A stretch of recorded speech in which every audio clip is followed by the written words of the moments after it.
Whoop. Begin broadcast. Humble Among Broadcast System special edition interview with Cyborg. Today, my guest is Cyborg. Well, I guess I Whoop. maybe should have asked the question properly. What's your name and what's your gimmick, and let you introduce yourself. So let me run that back. What's your name and what's your gimmick, sir? Well, yeah, as you said, cyborg. It's in the name. I'm my gimmick, as it were, is I'm a multi-dimensional cybernetic clown. Now, we've met a couple of times, kind of in passing. We were hanging out a little bit. I think you were at the Scroll Keeper camp for the barbecue thing that we Yeah, did, right?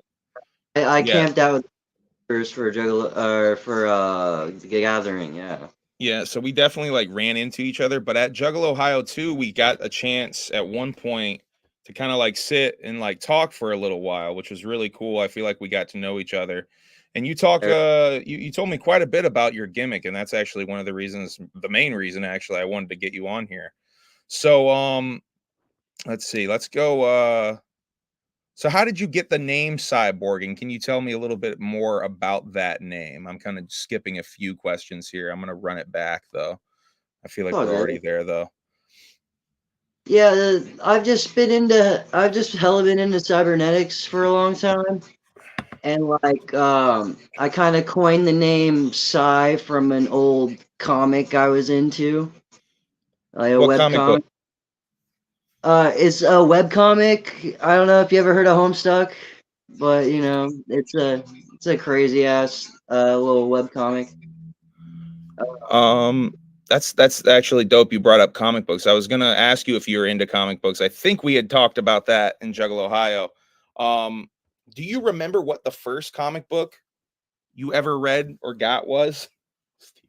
It was it definitely had to been like either to do with like Superman or the Justice League or something like that because my dad he had a bunch of old DC comics and a bunch of old Marvel comics.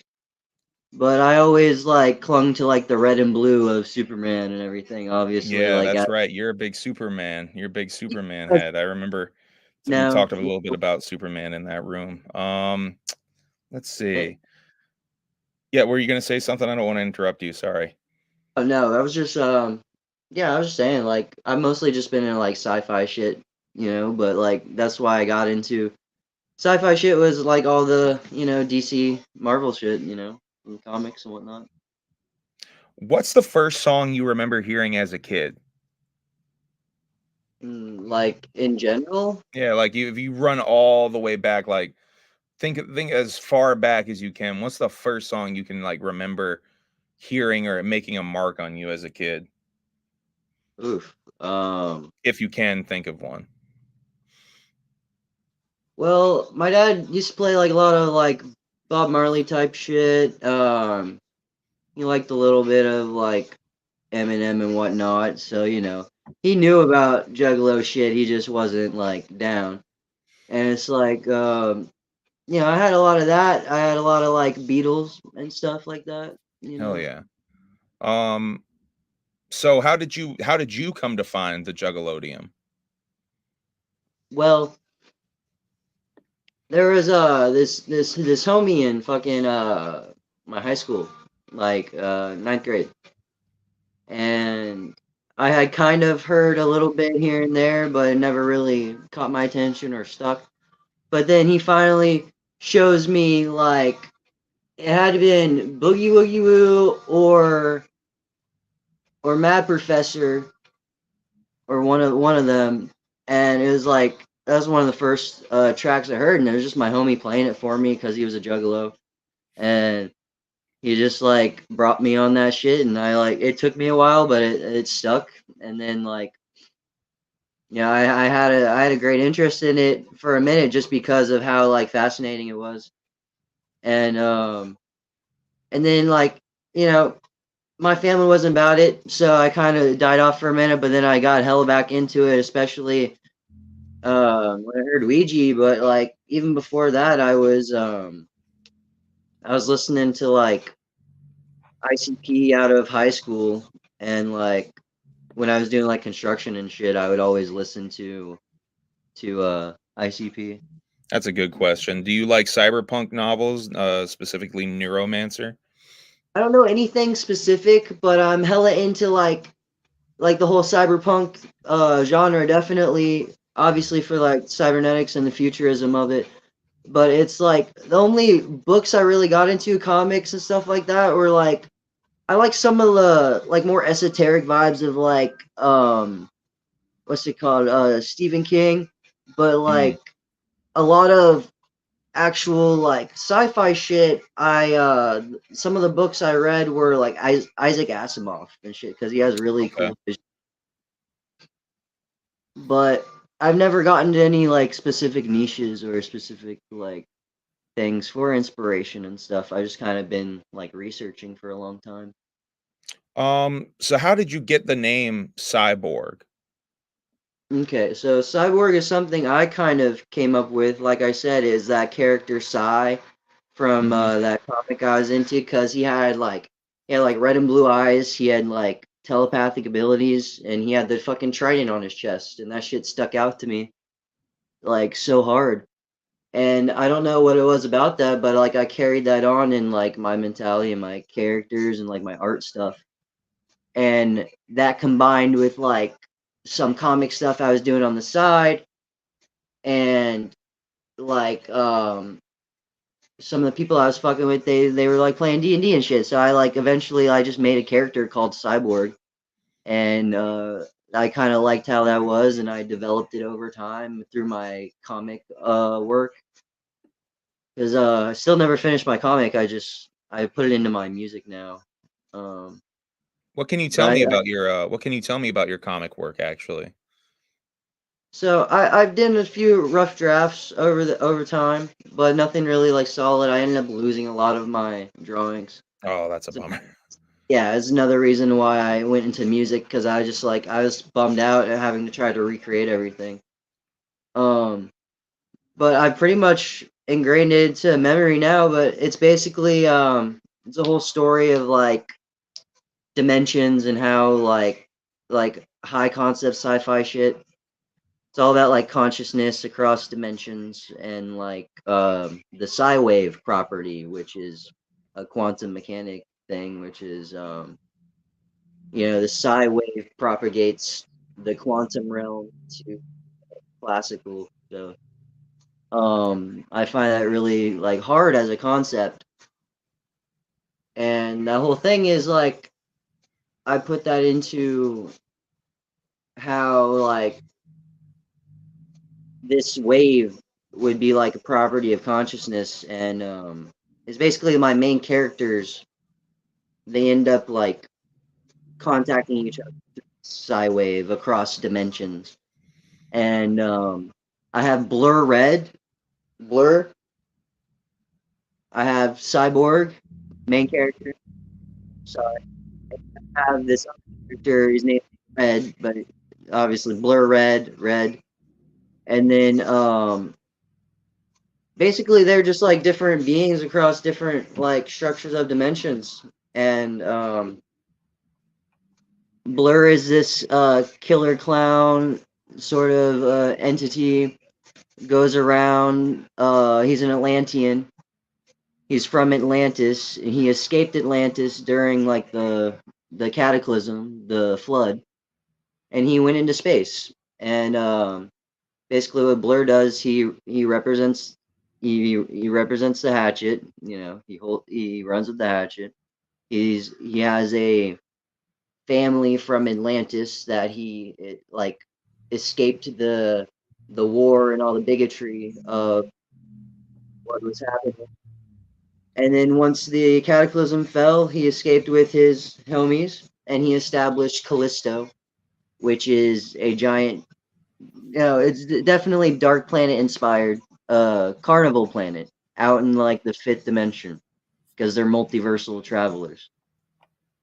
Um, Cyborg myself is like supposed to be a more advanced version of myself in the multiverse, like some like Rick Prime type motherfucker. Yeah. and he's out there. He just has a fully cybernetic body. He developed proprietary cybernetics for humanity. Ended up like advancing us through transhumanism and like life extension. Everyone became like immortal cyborgs and went and fucking took off across the solar system, across the galaxy. And now like he's just chilling with his own solar system and his own like section of space that he fucking owns. And he has the ability to like contact other universes, travel to other sections of the multiverse, potentially other multiverses. And he just has like this immense power, and all he does is just fucking sit on his home planet, which is like a giant fucking weed planet, and he smokes the planet like a fucking bong, and he just chills in the moon, surveying his entire solar system and like trafficking uh substances throughout the entire multiverse. That's So I fresh think as fuck, bro.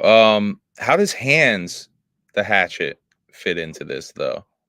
so. Hans the Hatchet is very special Hans because the Hatchet, my bad. it's all good. That's just my pronunciation. Because I like to like do a play on words because like hands, like my hands would be Mm. hatchets, because Hans the Hatchet. I don't know. Um, but he comes from like the ninth dimension from Red. Red is a higher dimensional version of Blur. They're like one and the same entity, but they're like superposition between two-dimensional spaces. So it's like Blur's in the fifth, or like he has like he can travel in the seventh dimension, but Red is ninth dimensional. So he's like a fucking omni. He's like some seraphim dragon entity. And he basically takes Hans. He makes Hans for Blur, and he throws him down through the lower dimensions, and basically he sends him down to Blur. And this is how he's able to find Callisto and establish the world for the Atlantean Juggalos. So Hans is very important because he actually allows Blur to do all of that and become Red eventually. So that's the whole thing. It's like Marvel comics pretty well, or is it Semi well, semi well. the whole story where it's I don't remember what it's called, but it's like the Thanos The Infinity. Oh shit. Oh, it's where Thanos like starts Infinity absorbing Wars. celestial entities and he becomes the fucking one above all. Mm. You know that one? I think that might be Infinity Wars. I could be wrong though. Yeah, it's part of the Infinity Wars, but it's like the Thanos imperative or something. It's Oh, like his okay, yeah, I have heard of that. I have heard of that. like higher self guides his lower self, his normal self, to become his higher insane self. And that's kind of where I took inspiration was like Blur already exists in this higher dimension, or Red already exists in the higher dimension. But to become Red, Blur has to use Hans and travel the multiverse and other multiverses to like in like a ritualistic fashion. He exterminates all like hate, all bigots across all dimensions, and in doing that, he is able to ascend and become greater than the dimensions he exists in, and he becomes Red, just this massive like cosmic entity. See, that's the part that I really like, the fact that he's in like an interdimensional uh weapon against hate. I really fuck Yeah, with that like concept. that's why I say he literally like cuts through dimensions. He has the ability not only to cut through all dimensions, but he has the ability to cast portals when he does so. So he's like, it's an esoteric thing, it's like magics, dark magics, and he literally is casting portals by cutting through dimensions with his fucking teeth, his blade. So it's like That's a so whole, fresh. and that's Uh, like that Atlantean shit, because like the Atlantean shit, like I believe clowns started in Atlantis. yeah, I was gonna That's ask you. I was gonna ask you a little bit more about what does it mean to be an Atlantean Juggalo, and specifically a Juggalantian. Is that how you say that? yeah. I just combined Juggalo with Atlantean, and it's Juglantian. Juggalantian. I was just like writing some shit one day, and I was like Juglantian. That's fire. But no, but for real, the Juglantians as they were, because now we're Juggalos, but back then they were still wicked clowns. They were just Atlanteans. So I don't know if they had the terminology Juggalo, because like honestly, that's some shit like Jay and Shaggy invented, and like that's juggler. They're Mm-hmm. juggler, and it's like you're still a clown, man. So it's like they were just wicked clowns. The whole thing with the Atlantean clowns is they were so contrarian to society that they became outcasts. As advanced as it was, there was still no place for them. Now in Atlantis, they practiced magic. They had higher technology and more advanced technology. They were working in like the fourth dimension. They had like crystal-like structures. The Earth was like more advanced at the time. They had spaceships. They had fucking just about anything. And that's where like Blur comes in. He basically he practiced like black tantra, which is what it was called then, is like tantras, magics. You had black magic, you had white magic. Now, he practiced black magic, but he did it for like good. He did it like neutrally. He did it to achieve like, there's like fucking there's magicians in the past. You look into it. There's magicians who worked for the church, but they like summoned demons to Mm. fucking get work done and shit, and they made deals with fucking like devils just to fucking achieve their work.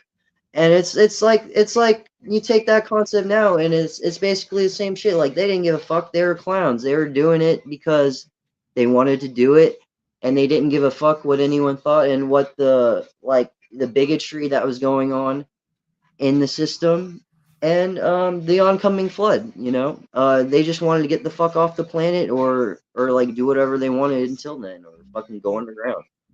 And in that regards, um, that's what makes them clowns. They were just outcasts. They were so contrarian to civilization that they didn't fuck with it anymore. So they made their own camps. They made their own places. He had like a base of operations, and then when the flood came, when the apocalypse came, and the war broke out, like both sides of the magics fucking fought each other, and there's Atlanteans that died, there's Atlanteans that went underground, and like a lot of that is lost to history because of like a lot of burnings and like the floods themselves, through like documents, and like you have the emerald tablets and shit like that. um Libraries of Alexandria, stuff like that. Thoth was an Atlantean. Thoth was like the Atlantean that transcribed fucking emerald tablets, fucking scrolls, and all that shit. So it's hard to be a scroll. Like that shit's a fact that Thoth was like keeping scrolls back then, man. Like just something that's funny, but it's true. Um, You brought up scroll keepers. You wanna talk a little bit about being a scroll keeper and what that journey's been like, and maybe even a little bit about the community too. yeah, like I was in a real bad like mental state when I first stumbled on it. Where like obviously I went to JuggalOhio, and like that was fresh, and like, I saw you there, I saw the homies there, you know, and like it was so fresh to be part of that, be like there when it dropped, but I didn't get the chance to do it for like months. So like by the time I ended up doing it, I was in like real bad like mental state. I was in a bad like just situation, and that shit really like gave me something to like look forward to, and like something to entertain myself and feel like I was part of something. And it's like when I got part of the Discord and got to know all the homies and got to see like what it was really about, it was a fun experience because it's like real like bonding with like your homies and shit, and like you feel like Ouija's like doing this for the fam, because like, he is, and it was cool to be on like kind of the ground floor of all that, and there was a lot of cool things like we had movie nights and shit on the Discord. Like a Ouija popped in like twice to like leave like cryptic messages and shit. Y'all Um, camped together at the gathering, I believe.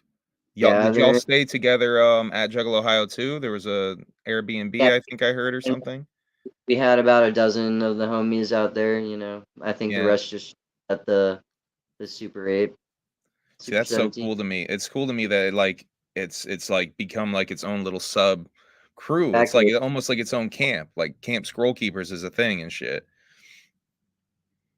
Yeah, like that reminds me of how like a lot of like older camps and shit like turn into like bigger things. Like it's cool to be like part of something and then it turned into that. And like And now we're on year 2. She's like, right. And by the way, I want to say you said you got in late. It's still not too late technically if you oh want to still no, play. yeah, Because I just like saw EC say because I know EC Juggalo just started himself. Yeah, there's yeah, EC. like there's plenty of homies to help like patch things up because a lot of shit is either like fucked because of the time like the time that's passed, or like shit's been taken down or whatever shit is, links have changed. But like I People will said, still help you. yeah, like I have helped multiple homies. Like we got the what do you call it? We got the moderators helping a lot of homies. So it's like there's still plenty of time and there's still a lot to be had as far as I'm aware, because you saw all the graphics at Juggalo Ohio too. Hmm. There's still more on the way. Like that shit's cryptic as fuck. Like a lot of us still haven't even decrypted all of that shit. And Yeah, like a lot of it, I was wondering if there's any stuff in those because there's so much text, so yeah, much quick and things that happened on that screen. There had to have just been stuff we've in there. discovered a lot of references that like we've already known previously, or like we've found some shit that we've like, we're like, oh, this thing, and then we find it, through like researching some shit. But like overall, like it's still, unless we get like a copy of the actual like visuals, or we get enough of the footage together from say um like the homies who have like the cameras and we're recording the whole thing, like not just the entire set but like the visuals too. Hmm. So it's like, that's the cool thing about having a Discord though, is like we can all like come together and like mass like work on shit together, and that's like what it's all about. um Another big underlying thing of the Scroll Keepers was like, and the day we like it's about like uncovering bigotry and hate, and like finding our enemy, which is bigotry and hate, exposing that shit. um, that's what a lot of the links end up doing, is you become like aware of these sites that are like fucked or like racist or fucking bigoted. Like, you see that shit like about like child trafficking and like the fucking weird ass like cult shit. Or Yeah. like people pretending to be fucking jugs online just for the clout when they're actually involved in fucking bigoted shit. You know, there's a little bit of that floating around, and it's like, it's good to come together and expose that shit, because like that's another underlying part of it all, as far as I've discovered. Yeah, people think I'm But crazy when I actually talk about that on here, because I've definitely talked about that before. How some people hide in the Juggalodium, who have pretty gross pasts, and because they yeah, know what the culture's about and they take advantage of that, and it's yeah, fucking disgusting. it's definitely a real thing, though. It's definitely a real thing. Let's talk about the positive side, though. Let's flip the coin a little bit.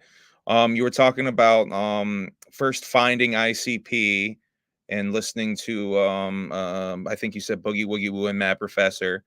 When did you actually consider yourself a juggalo, though? At what point, what was the turning point of like, okay, I'm a fucking juggalo for sure. Yeah, I feel I was just very like teetering for the longest time because I didn't have any other homies who called themselves juggalos. I didn't have but that one homie back, and then he was like a dick after a while, and he was just on some like Jeff shit. So Mm, it's like, it kind of put a sour taste in my mouth for a little bit, and that happens to a lot of people, and like that's why, I'm so supportive of like, oh no, just give it another chance. Look at it yeah. this way. Oh, look at Ouija. Look at all the new shit, and it's like.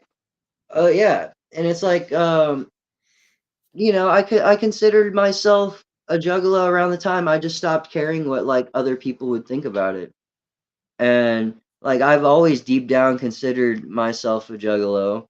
It's just I didn't have that support like to like fully embrace it, and I'd always listen to the music, but I was into like other shit too. But it's like I fully like, it had to have been when I was like fucking doing construction and shit when I was like 17, 18, whatever. 17. Real like I got into it like heavy around like, 15, 16, and then like I say for sure 17, ironically, of course, but that's more common a case than not I've seen, in the age range. But How old are you, Cyborg? I actually just turned 25. Happy, well, happy late birthday, I guess I should say. So you're what the old heads call a young-a-low. Um, what Relatively. the, how did you get into making music? What do you remember? Um, Even do you remember your first song? Is what my real question is. This is something I like to ask people. You're probably rather new to making music, so you probably do remember your first song. Yeah, I never really like tried doing vocals until I like took under the name Cyborg officially, and then like tried finally releasing the music with that like Derby track I did.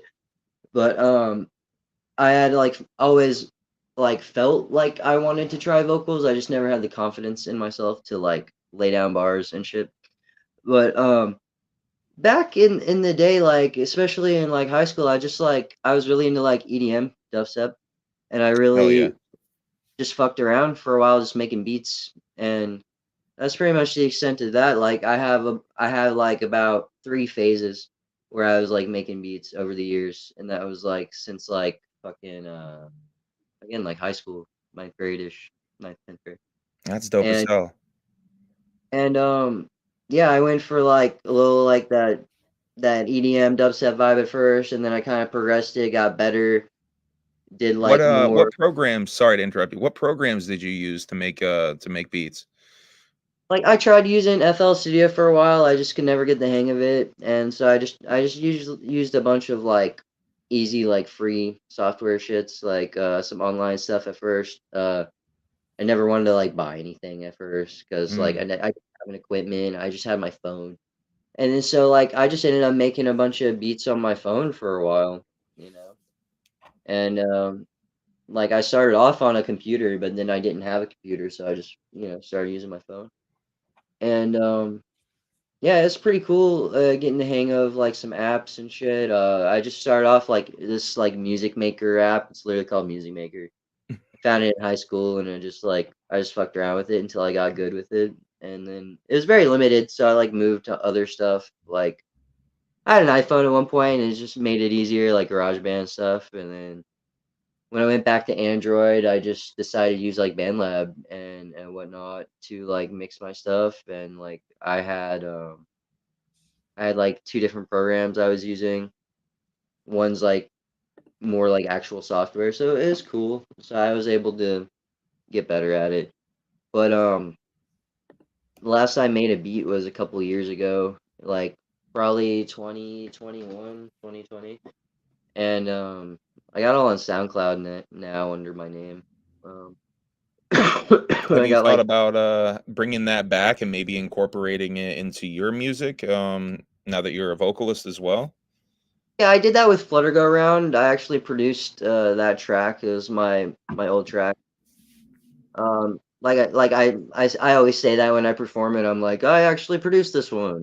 This That's is dope. fun. That's dope. I think you should experiment more with that. I think that would be really cool if you experimented more with creating your own full sound. You mentioned Calypso Corpse Collector, which I think you've described as your dead body man before. I've heard you describe it as that. I think on Jug Talk recently you described it as that. That's a song with Darby O'Trill. What can you tell me about the song and a little bit about what it was like working with Darby? Yeah, it was nice working with Darby. It was very nice. He like since I'm still like new to the scene, he like gave me some advice and shit. He was fresh to work with him. It was nice to get that Devereaux beat in the Darby feature, in one go. Yeah, Um, it's a good Very look for rare, sure. and especially like good for my first track. I was trying to, Now, is that technically your first song? yeah, technically like my first like properly distributed song, Oh, wow. like God damn. Came out distro, swinging then. because I had been fucking around with like beats and shit before. I was like, fuck it, if I'm gonna do it, I'm gonna do it, and like I went to a studio, I recorded my vocals. They did me pretty good. It's called Platinum Platinum Sound or something like that. And that was over in Georgia when I was in Georgia. And it was pretty fresh. They're nice. Um so yeah, like it'd be fresh getting in the studio again and work with someone. Because you're down in Florida now, huh? Yeah, What do you how do you like Florida? it's good. It's like it's hot all the time, obviously. It's like humid. The environment's cool. It's just hard to really like get out there as an artist. Like there's some local shit in Miami, but it's like I wasn't even down this far for the longest time. I just barely got over here an hour from Miami. So it's like, it's like I've done a few shows down here now. It's pretty cool. It's like underground scene. Um do like um I don't know. It's a mixed genre scene. What do you got next? Do you got a new song, a new project you want to talk about or tease or anything like that? Yeah, it's called Tidal Haze, and it's gonna be like my first like harder like Atlantean track. It's gonna talk more about Atlantean shit and really get into what I'm trying to build for my next project, which is it's gonna be the Blur project. Like it's probably gonna be titled Blur Red or something like that. The Atlantean or something.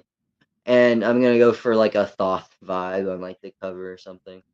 Um, and the whole thing with that is it's gonna be building my Juglantian sound, which is what it means to be a Juglantian, the journey of my life as Blur.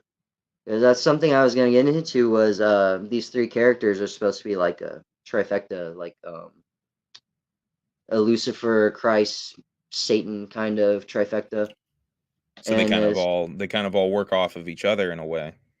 Yeah, and they're all supposed to be based around myself, obviously, and it's Mm. like how I perceive myself in other dimensions. Um, So is the plan to eventually release projects for each character? yeah, basically, and I'm gonna change like my sound a little bit with each of them because they got like That's different dope. voices. You know, That's dope. uh, That's like some MF Doom or Cool Keith shit. I fuck with that. I view them as like my Joker's cards. Hell In a yeah. way. Um, Um, yeah. Sorry, was there anything else you wanted to say about the different projects?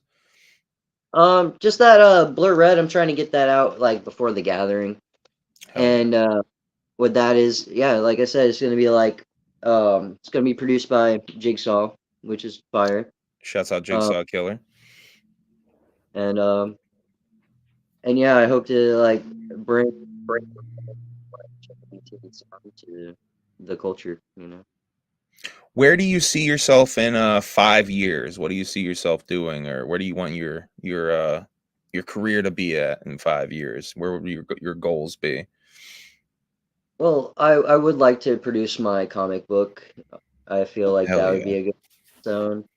Um, like bigger projects, more maybe like accompanied with the comic and stuff like that. That's a cool life. Yeah, you should do something like that. That's a really great idea. That because I'm really into animation too, and if I can get like some kind of um digital a graphic design or something, like I looked into school for that at one point. So it'd be cool to like either get some like good programs or like teach myself or something. And I would love to do some animation. And eventually I see myself as like animating a series out of this or some kind of film I can do. That's fucking And cool, bro. Do that. Definitely go for that. I love it. I've even like toyed with the idea of like VR spaces, trying to do like a VR like realm where you can like go through portals, experience the higher dimensions, shit like that. Man, that would be crazy. I mean, and I mean, clearly with that new Apple headset and stuff, that's clearly the direction a lot of the culture is going to be going in, whether we like Media it or not. media is about to um, be AR. yeah, Uh, media is about to change for sure. Have you ever had a paranormal experience of any kind, whether it be alien induced through DMT, a ghost encounter, anything of the high strangeness variety that you would like to discuss or share with yeah, us? a lot actually, and that's Hell yeah, a let's big go. some Go. like esoteric like research and shit just because of my paranormal experiences and like I used to see a lot of fucking like shadow people and shit, and I used to like see a lot of like ghost shit. But like Sleep it's paralysis funny- type shit. oh yeah, Yeah. yeah, had my fair share of that for sure.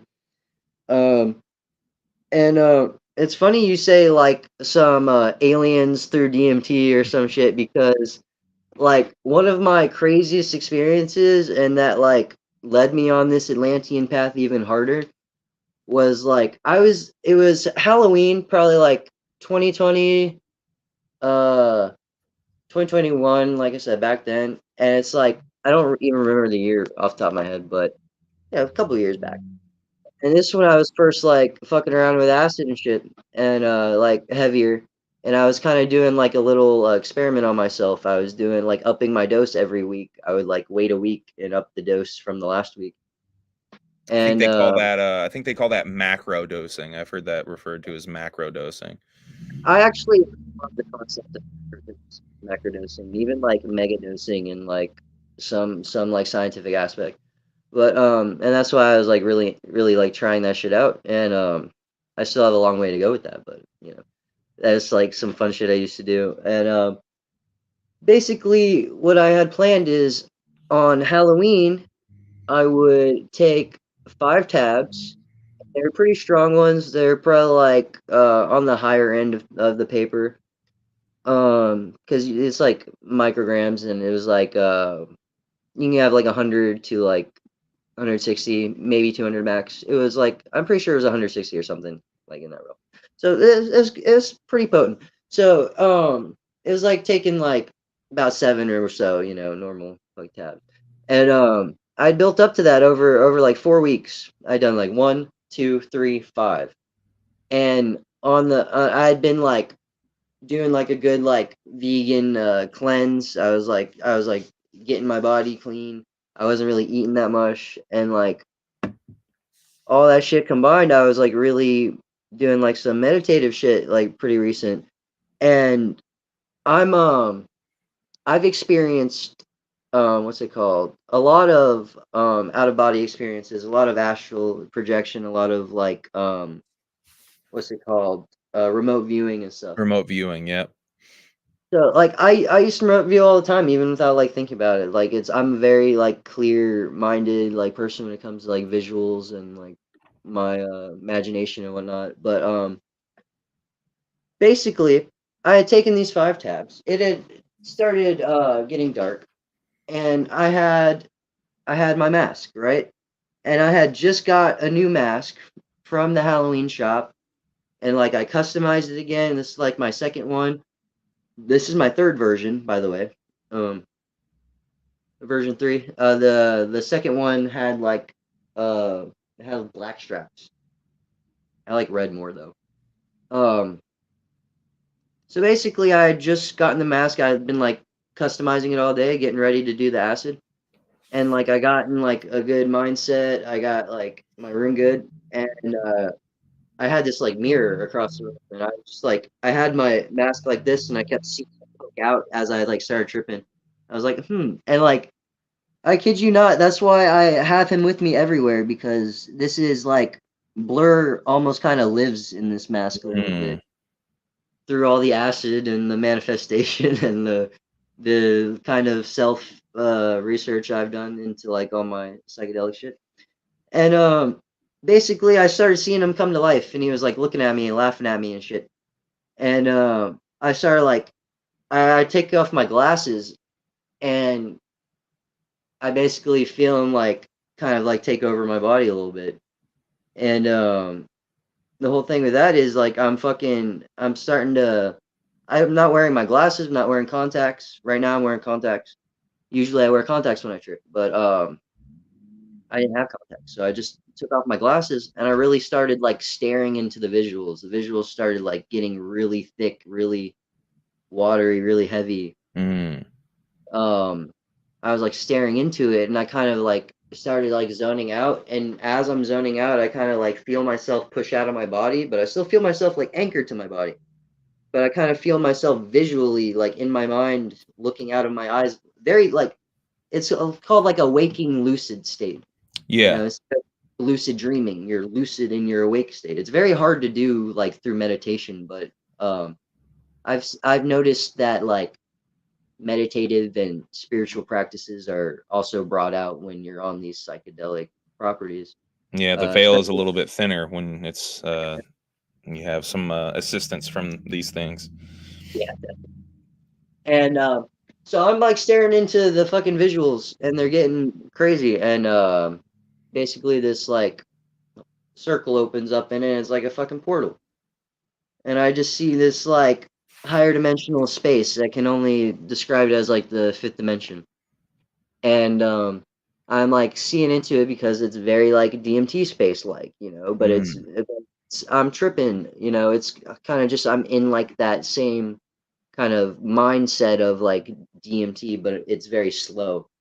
As I've described DMT being like a very fast acid trip, like very potent fast acid trip. It's kind of like the opposite when you're on higher doses of acid. So basically I broke through like the veil, through a little portal, and I saw myself just like floating in this like empty space.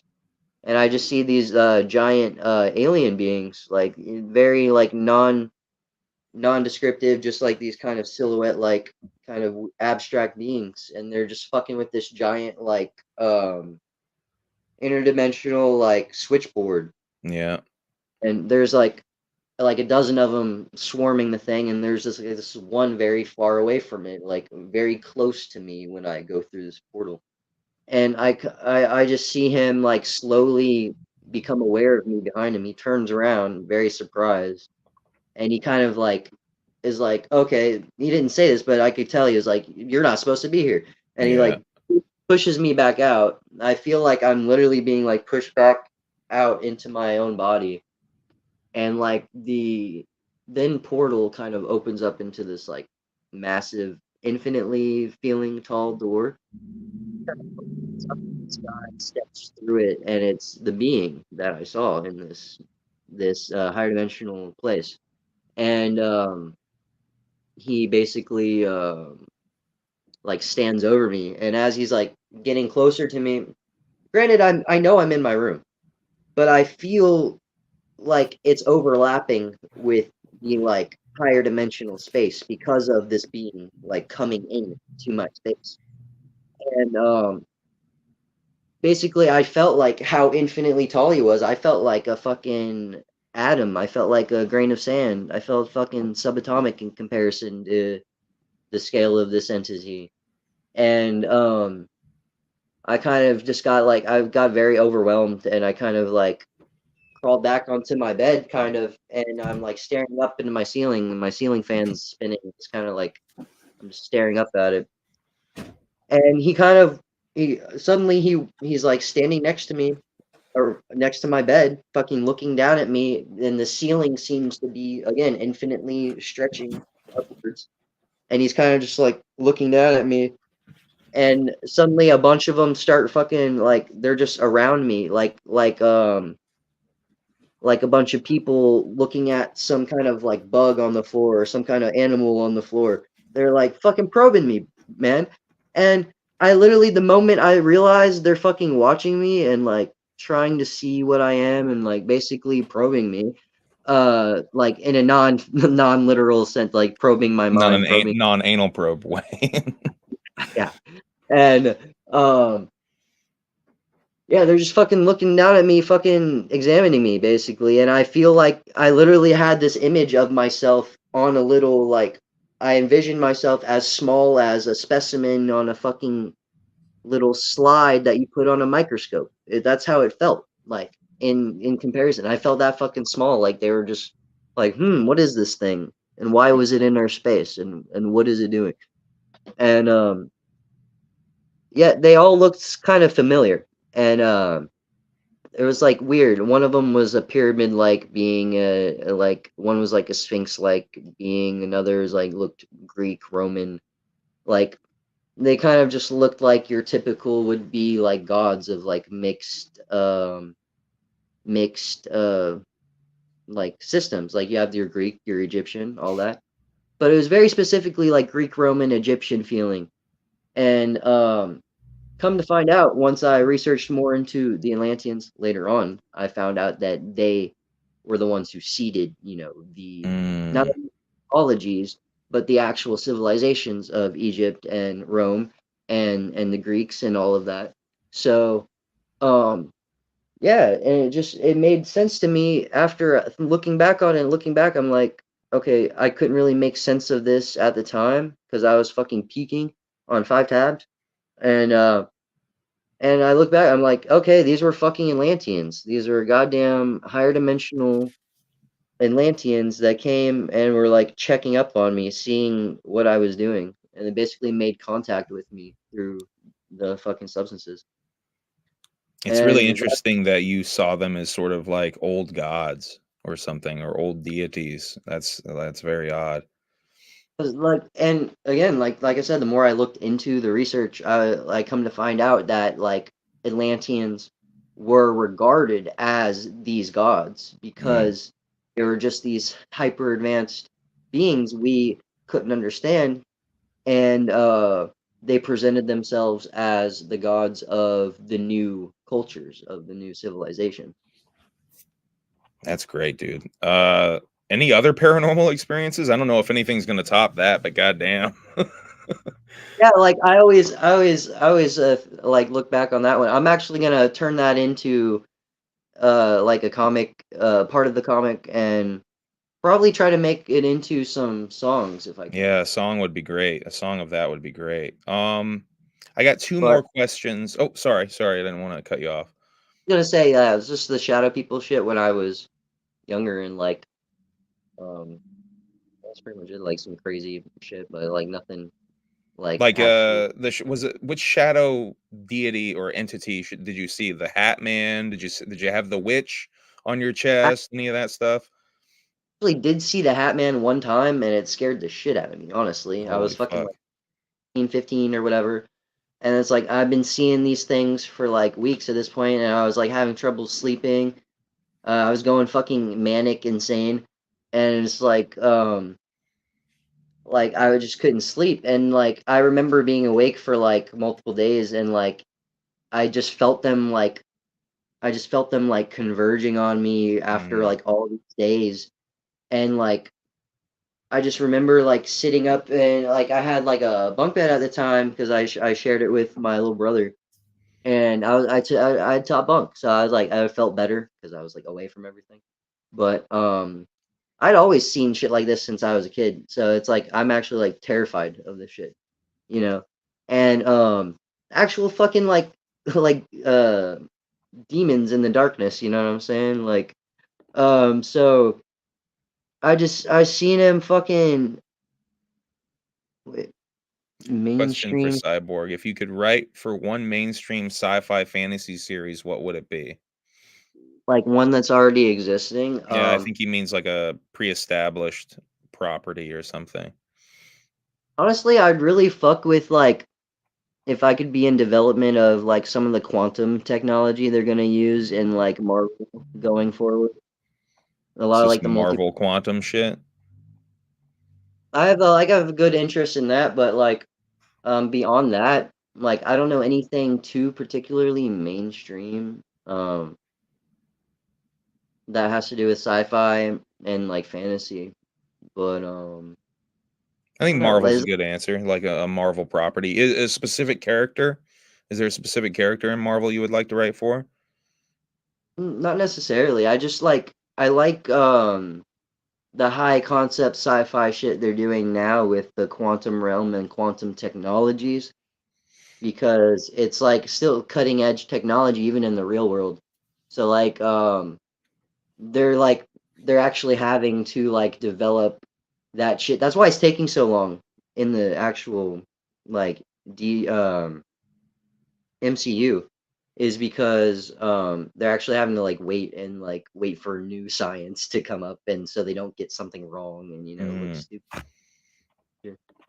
So like shit like that is always fascinated me.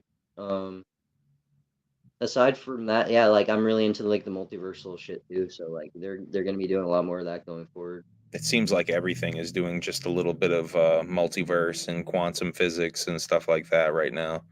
If you've seen the South Park thing where it's like into the Panderverse, like I think that No, I shit's haven't. I haven't seen that. I'm kind of behind on South Park shit. it's just ripping on everything doing multiverse shit now.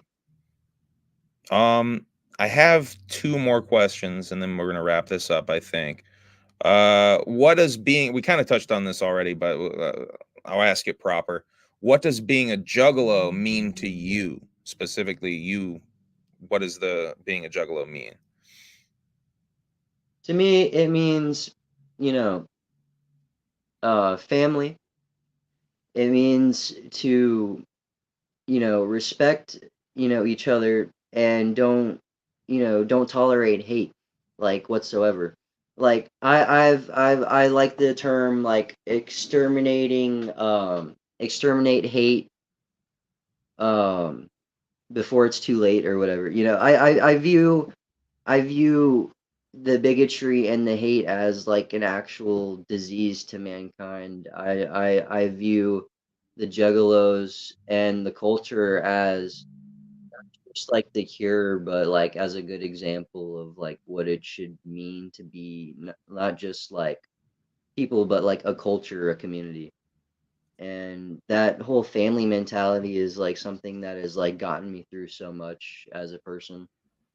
And like the carnival has brought me so much, whether it be from like my crazy contemplations of like how the universe works and putting that into like a carnival thought process, or like just day-to-day shit, like just dealing with people and dealing with hatred everywhere. And it just gives me hope for the future of uh not just mankind, but just like humanity and like people in general. Hell yeah, dude. I fucking like that answer. All right, now here's my last question, my most pretentious question. If you could tell the whole world, Emily's here, by the way. If you could tell the whole world one thing, what would it be? um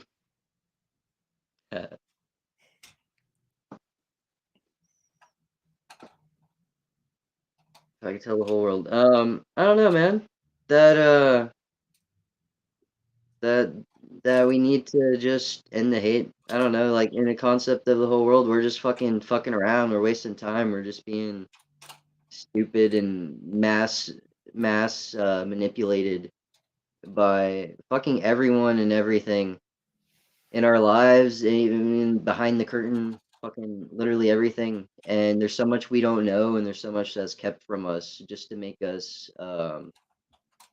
like just to farm us as living beings. And I just like tell people to wake the fuck up, because it's like just everything's a fabrication, and we don't have time to live a fabricated life. Hell yeah, dude. Hell yeah. Frankie wants me to build the table. I have to go and build a table after this. Does anyone else have any questions in the chat before we wrap up here and I go to build the table? Let me Hello, all of my homies. By the way, I have not been looking at the chat, so if you are here, thank you. Yeah, shouts out everybody who pulled up. Everybody who's watching after the fact. This was a really cool interview, man. Thank you for doing this. Thank Frankie's you. got to say something. Oh God, what do we got, Frankie? Frankie. What do you got to say, Frankie? I got to say something. Oh, Cyborg is a good kid. There you go. Whoopconda, whoop whoop. Oh yeah, and a little teaser as well. I'm going to have the Gloom unit on my project as well. Oh, see, that's why he's saying you're a good kid. I see through you, Frankie. Much love, and Hans loves you guys too. I want to ask about the Easter egg of Hans, but then I don't also want to self-incriminate you. Let's just say Hans has a secret. Hans has a special secret. I mean, if y'all can keep a little secret. No, this is not the place. No one can keep a secret here. But let's just say I Hans think has a special secret and it's really fresh. the homies Um, know. yeah, Homies the know. homies know. The homies know. I Hans, like to call it an Easter egg. I love that. All right. Is there anything else you want to plug? Where can they follow you on socials? The Tidal Wave is your next single. Any of that kind of stuff you want to plug? Now is the time. Yeah. Like I said, not to correct you, but Tidal Haze, yes. Tidal What did Haze, I say? What did I say? the wave. It's appropriate Oh, though. fuck. My bad. My bad. Don't worry about it. No. Tidal Haze comes out on Juggalo Day 2/17. It's my first Juggalo Day track. It's not like about it, it's just posted on. It's about like the Atlantean shit and like apocalyptic shit, about the flood and how they shall return from the flood. I got that project coming up. My Juglantian Sound Blur Red project. It's coming out. I was thinking like 7/17. Before the gathering. That's for sure before the gathering. And yeah, you can find me Psy_Borg like it is right there, and that's how it is on everything except for like I don't know, just like one other thing, but it's all important shit. Hell yes. Thank you. Thank you so much for doing this interview. Yeah. Yeah, you. Maybe we'll have you on again when you have your project coming out or some shit, so we can talk about that. Hell yeah. I'd obviously. Hell yeah, man. Whoop whoop. Much love. End broadcast. And be out.